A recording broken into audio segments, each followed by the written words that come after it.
As some of you are aware, I recently participated in a bowling tournament.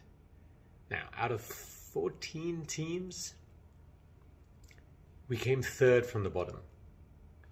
I'm smiling because of a few things. One, we were at the end of the first round, we were actually rock bottom. So to climb 2 spots felt really good, and it was nice not to be last.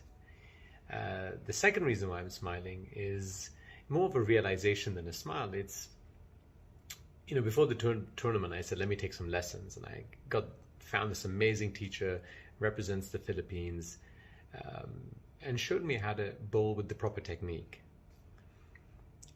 Now, the technique might have improved.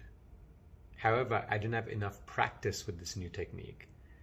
So consistency was pretty poor and lacking.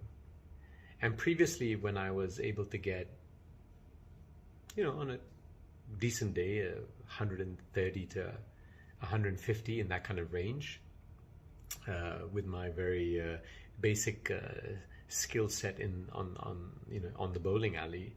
Here in the tournament, in the 2 games that I played, I averaged 100 exact. It was 98 in one and 102 in the other. And so it got me thinking that, yes, it was a good idea to get lessons, but perhaps it should have been after the tournament. Or I should have given myself enough of a runway to be better prepared and with enough practice using this new technique so that I could get a much higher score. Because this technique would allow me to get closer to 200 and even beyond.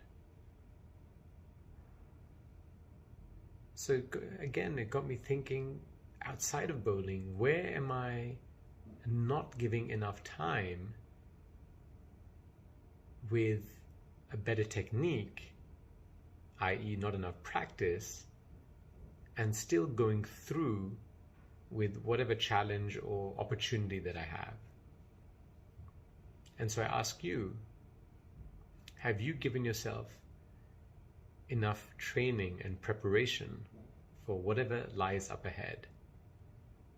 And if not, either increase the training, change the date of the project or task at hand, or maybe there's something else. Share your comments.